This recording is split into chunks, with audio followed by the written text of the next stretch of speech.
Hello friends, स्वागत करता हूं मैं आपके अपने यूट्यूब चैनल स्टडी होम में। तो आज की वीडियो बहुत खास होने वाली है उन लोगों के लिए जो कि रेलवे ग्रुप डी की तैयारी कर रहे हैं, क्योंकि हम आज के वीडियो में साइंस के जो 30 वेरी इंपॉर्टेंट क्वेश्चन लेकर आए हैं जो कि बहुत बार एग्जाम में पूछे गए और आगे पूछे भी जाएंगे। अगर आप लोग चाहते हैं कि जब भी हम वीडियो डालें तो आपको नोटिफिकेशन पहुँच जाए, इसलिए आपको हमारे चैनल को सब्सक्राइब करना होगा। तो हम अपने आज के सारे क्वेश्चन जो वन बाय वन सभी को डिस्कस करेंगे। तो आज का हमारा पहला क्वेश्चन है क्वेश्चन नंबर वन है, मानव शरीर की सबसे लंबी हड्डी कौन सी है। मानव शरीर की जो सबसे लंबी हड्डी है वो होती है जांघ की हड्डी। दोस्तों याद रखना, जिसे कि फीमर के नाम से जाना जाता है। ऑप्शन बी इस क्वेश्चन का राइट आंसर हो जाएगा। दोस्तों अगला क्वेश्चन है क्वेश्चन नंबर टू है, लोहे में जंग लगना किस प्रकार की क्रिया है। लोहे में जो जंग लगना किस प्रकार की क्रिया है, वो है रासायनिक क्रिया। दोस्तों याद रखना, लोहे में जंग लगना जो एक रासायनिक क्रिया है। ऑप्शन सी इस क्वेश्चन का राइट आंसर हो जाएगा। अगला क्वेश्चन है क्वेश्चन नंबर थ्री, प्रोटीन की खोज किसने की थी। दोस्तों याद रखना, वेरी इंपॉर्टेंट क्वेश्चन है कि प्रोटीन की खोज जो किस वैज्ञानिक ने की थी, तो वो की थी रदरफोर्ड ने। याद रखना, रदरफोर्ड ने जो है प्रोटीन की खोज की थी। ऑप्शन सी इस क्वेश्चन का राइट आंसर हो जाएगा। दोस्तों सारे क्वेश्चन सिलेक्टेड लेकर आया हूँ। ये क्वेश्चन जो वेरी वेरी इंपॉर्टेंट क्वेश्चन है, बहुत बार एग्जाम में पूछे गए हैं, इसलिए वीडियो के अंत तक बने रहें। तो आगे बढ़ते हैं हम अपने अगले क्वेश्चन नंबर 4 की ओर। तो क्वेश्चन नंबर 4 है, मनुष्य के श्वसन तंत्र का सबसे महत्वपूर्ण अंग कौन सा है।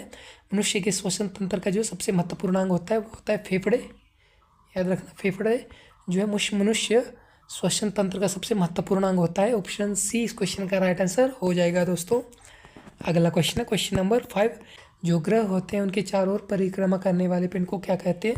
तो उनको कहते हैं उपग्रह। दोस्तों याद रखना, ग्रह के चारों ओर परिक्रमा करने वाले पिंड को जो है उपग्रह कहते हैं। ऑप्शन सी इस क्वेश्चन का राइट आंसर हो जाएगा। दोस्तों अगला क्वेश्चन है क्वेश्चन नंबर 6 है, बच्चे के जन्म के समय कितनी हड्डियाँ होती है। बच्चे के जन्म के समय जो है 300 हड्डियाँ होती है। दोस्तों याद रखना, वेरी इंपॉर्टेंट क्वेश्चन है कि बच्चों के जन्म के समय जो है कितनी हड्डियाँ होती है, तो वो होती है 300 हड्डियाँ।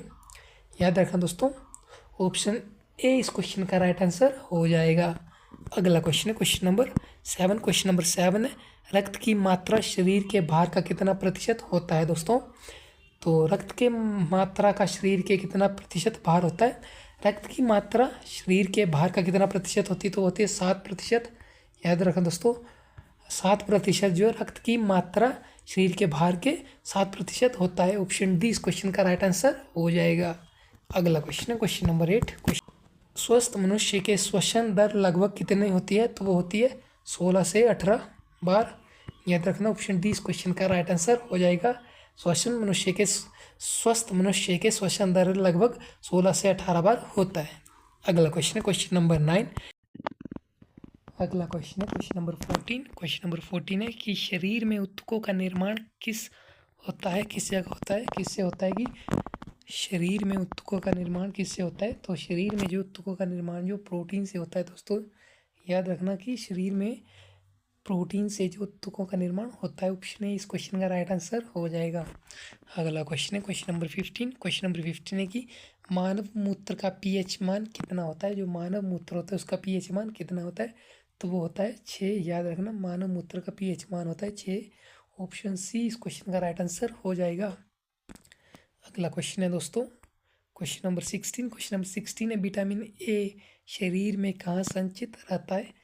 विटामिन ए जो है शरीर में कहाँ संचित रहता है, तो वो रहता है यकृत में। दोस्तों याद रखना, यकृत में जो है विटामिन ए संचित रहता है। ऑप्शन बी इस क्वेश्चन का राइट आंसर हो जाएगा। अगला क्वेश्चन है क्वेश्चन नंबर 17, टीबी यानी कि क्षय रोग किस अंग को प्रभावित करता है। याद रखना कि क्षय रोग जो वो फेफड़ों को प्रभावित करता है। याद रखना, ऑप्शन ए इसका राइट आंसर हो जाएगा। अगला क्वेश्चन है क्वेश्चन नंबर 18 है, कैलोरी किसकी मापन इकाई है। कैलोरीन जो किसकी मापन इकाई है, तो याद रखना वो ऊष्मा की मापक इकाई है। ऑप्शन ए इस क्वेश्चन का राइट आंसर हो जाएगा कि कैलोरीन जो है किसकी मापक इकाई है, तो वो ऊष्मा की है। याद रखना। तो अगला क्वेश्चन है क्वेश्चन नंबर 19 है, निमोनिया रोग किसे प्रभावित करता है। निमोनिया रोग जो होता है वो किससे प्रभावित करता है, तो याद रखना फेफड़े को प्रभावित करता है। ऑप्शन डी इस क्वेश्चन का राइट आंसर हो जाएगा दोस्तों। याद रखना कि निमोनिया रोग जो वो फेफड़े को प्रभावित करता है। अगला क्वेश्चन है क्वेश्चन नंबर 20। क्वेश्चन नंबर 20 है द्रव का घनत्व मापने का यंत्र कौन सा है। द्रव का घनत्व मापने का यंत्र है हाइड्रोमीटर। याद रखना हाइड्रोमीटर जो द्रव का घनत्व मापने का यंत्र है। ऑप्शन सी इस क्वेश्चन का राइट आंसर हो जाएगा दोस्तों। तो अगला क्वेश्चन है क्वेश्चन नंबर 21। मानव शरीर की सबसे छोटी हड्डी कहाँ पर होती है। तो मानव शरीर की जो सबसे छोटी हड्डी वो होती है कान में। याद रखना कान में जो मानव शरीर की सबसे छोटी हड्डी होती है। ऑप्शन बी इस क्वेश्चन का राइट आंसर हो जाएगा दोस्तों।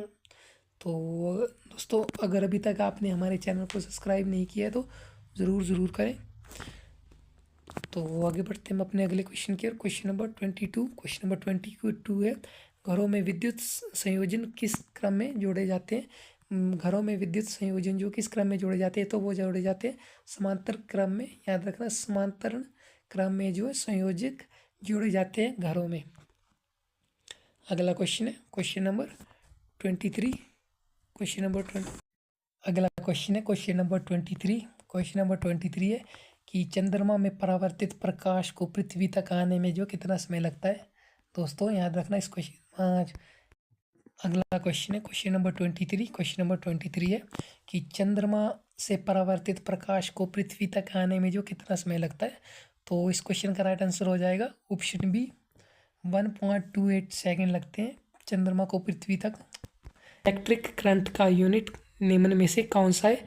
इलेक्ट्रिक करंट का यूनिट निम्न में से जो है एम्पियर। याद रखना एम्पियर जो है इलेक्ट्रिक करंट का यूनिट है। ऑप्शन डी इस क्वेश्चन का राइट आंसर हो जाएगा दोस्तों कि इलेक्ट्रिक करंट का यूनिट निम्न में से जो कौन सा है तो वो एम्पियर। अगला question question number 10। Question number 10 है वायुमंडलीय दाब को मापने के लिए किस यंत्र का उपयोग किया जाता है। दोस्तों याद रखना वायुमंडल दाब को मापने के लिए जो वो बैरोमीटर का प्रयोग किया जाता है। दोस्तों याद रखना ऑप्शन बी इस क्वेश्चन का राइट आंसर हो जाएगा। अगला क्वेश्चन है क्वेश्चन नंबर 11। शरीर में कुल कितने अमीनो अम्ल होते हैं। शरीर में जो कुल कितने अमीनो अम्ल होते हैं तो होते हैं 20। याद रखना दोस्तों कि शरीर में कुल कितने अमीनो अम्ल होते हैं तो वो होते हैं 20।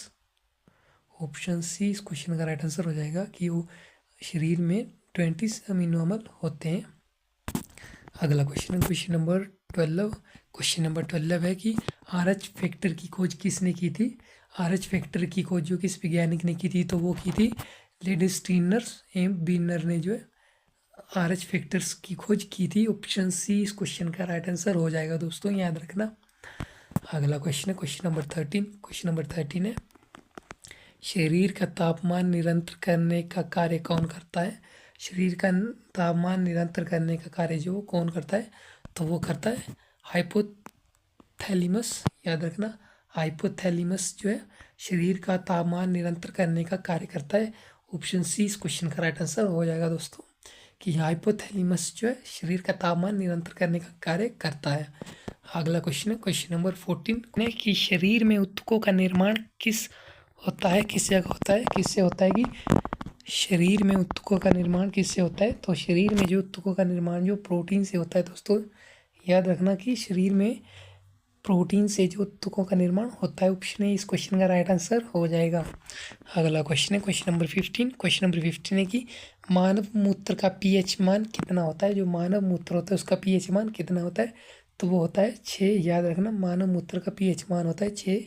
ऑप्शन सी इस क्वेश्चन का राइट आंसर हो जाएगा।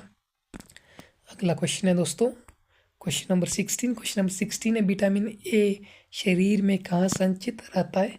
विटामिन ए जो है शरीर में कहाँ संचित रहता है तो वो रहता है यकृत में। दोस्तों याद रखना यकृत में जो है विटामिन ए संचित रहता है। ऑप्शन बी इस क्वेश्चन का राइट आंसर हो जाएगा। अगला क्वेश्चन है क्वेश्चन नंबर 17। टीबी यानी कि क्षय रोग किस अंग को प्रभावित करता है। याद रखना कि क्षय रोग जो वो फेफड़ों को प्रभावित करता है। याद रखना ऑप्शन ए इसका राइट आंसर हो जाएगा। अगला क्वेश्चन है क्वेश्चन नंबर 18। क्वेश्चन नंबर 18 है कैलोरी किसकी मापन इकाई है। कैलोरीन जो किसकी मापन इकाई है तो याद रखना वो ऊष्मा की मापक इकाई है। ऑप्शन ए इस क्वेश्चन का राइट आंसर हो जाएगा कि कैलोरीन जो है किसकी मापक इकाई है, तो वो ऊष्मा की है, याद रखना। तो अगला क्वेश्चन है क्वेश्चन नंबर 19। क्वेश्चन नंबर 19 है निमोनिया रोग किसे प्रभावित करता है। निमोनिया रोग जो होता है वो किससे प्रभावित करता है, तो याद रखना फेफड़े को प्रभावित करता है। ऑप्शन डी इस क्वेश्चन का राइट आंसर हो जाएगा दोस्तों, याद रखना कि निमोनिया रोग जो वो फेफड़े को प्रभावित करता है। अगला क्वेश्चन है क्वेश्चन नंबर 20। क्वेश्चन नंबर 20 है द्रव का घनत्व मापने का यंत्र कौन सा है। द्रव का घनत्व मापने का यंत्र है हाइड्रोमीटर, याद रखना। हाइड्रोमीटर जो है द्रव का घनत्व मापने का यंत्र है। ऑप्शन सी इस क्वेश्चन का राइट आंसर हो जाएगा दोस्तों। तो अगला क्वेश्चन है क्वेश्चन नंबर 21। मानव शरीर की सबसे छोटी हड्डी कहाँ पर होती है। तो मानव शरीर की जो सबसे छोटी हड्डी वो होती है कान में, याद रखना। कान में जो मानव शरीर की सबसे छोटी हड्डी होती है। ऑप्शन बी इस क्वेश्चन का राइट आंसर हो जाएगा दोस्तों। तो दोस्तों अगर अभी तक आपने हमारे चैनल को सब्सक्राइब नहीं किया है तो ज़रूर करें। तो आगे बढ़ते हैं हम अपने अगले क्वेश्चन की ओर। Question number 22। क्वेश्चन नंबर 22 है घरों में विद्युत संयोजन किस क्रम में जोड़े जाते हैं। घरों में विद्युत संयोजन जो किस क्रम में जोड़े जाते हैं, तो वो जोड़े जाते हैं समांतर क्रम में, याद रखना। समांतरण क्रम में जो है संयोजक जोड़े जाते हैं घरों में। अगला क्वेश्चन है क्वेश्चन नंबर 23। क्वेश्चन नंबर 23 है कि चंद्रमा से परिवर्तित प्रकाश को पृथ्वी तक आने में जो कितना समय लगता है। चंद्रमा से परिवर्तित प्रकाश को जो पृथ्वी में आने में जो 1.28 सेकेंड लगते हैं दोस्तों, याद रखना। 1.28 सेकेंड जो है चंद्रमा से परिवर्तित प्रकाश को पृथ्वी तक आने में समय लगता है। ऑप्शन बी इस क्वेश्चन का राइट आंसर हो जाएगा दोस्तों। अगला क्वेश्चन है क्वेश्चन नंबर 24। क्वेश्चन नंबर 24 है प्रकाश किस प्रकार की तरंग है। जो प्रकाश होता है वो किस प्रकार की तरंग है, तो वो है अनुप्रस्थ तरंग, याद रखना। अनुप्रस्थ तरंग जो है प्रकाश की तरंगे होती है। ऑप्शन ए इस क्वेश्चन का राइट आंसर हो जाएगा दोस्तों। वेरी इंपॉर्टेंट क्वेश्चन है, याद रखना कि प्रकाश किस प्रकार की तरंग है, तो वो है अनुप्रस्थ तरंग, याद रखना। तो आगे बढ़ते हैं अपने अगले question. Question number 25। Question number 25 है साधारण नमक का रासायनिक नाम क्या है। साधारण नमक जो होता है खाने का, उसका रासायनिक नाम क्या है, तो वो है सोडियम क्लोराइड। जो साधारण नमक का नाम है रासायनिक। ऑप्शन बी इस क्वेश्चन का राइट आंसर हो जाएगा दोस्तों। अगला क्वेश्चन है क्वेश्चन नंबर 26। क्वेश्चन नंबर 26 है आरबीसी की संख्या किस उपकरण से मापी जाती है। जो आरबीसी होते हैं उसका संख्या जो किस उपकरण से मापी जाती है, तो वो मापी जाती है हेमोसाइटोमीटर से मापी जाती है दोस्तों, याद रखना। ऑप्शन डी इस क्वेश्चन का राइट आंसर हो जाएगा। अगला क्वेश्चन है क्वेश्चन नंबर 27। क्वेश्चन नंबर 27 है निकट दृष्टि निवारण के लिए जो किस लेंस का उपयोग किया जाता है, याद रखना दोस्तों। अवतल लेंस का प्रयोग किया जाता है निकट दृष्टि निवारण के लिए। ऑप्शन बी इस क्वेश्चन का राइट आंसर हो जाएगा। अगला क्वेश्चन है क्वेश्चन नंबर 28। क्वेश्चन नंबर 28 रक्तचाप मापने का यंत्र कौन सा है। रक्तचाप मापने का यंत्र है रिफुगोमैनोमीटर, याद रखना। ऑप्शन डी इस क्वेश्चन का राइट आंसर हो जाएगा दोस्तों। अगला क्वेश्चन है क्वेश्चन नंबर 29। रक्त में पाया जाने वाला धातु कौन सा है। रक्त में पाया जाने वाला धातु है लोहा, याद रखना। लोहा जो है रक्त में पाया जाने वाला धातु है। ऑप्शन सी इस क्वेश्चन का राइट आंसर हो जाएगा दोस्तों। अगला क्वेश्चन है क्वेश्चन नंबर 30 और इस वीडियो का अंत है मानव का मस्तिष्क लगभग कितने ग्राम का होता है। तो मानव का मस्तिष्क जो है लगभग 1350 ग्राम का होता है, याद रखना। ऑप्शन सी इस क्वेश्चन का राइट आंसर हो जाएगा दोस्तों। तो दोस्तों आज की वीडियो में बस इतना ही था।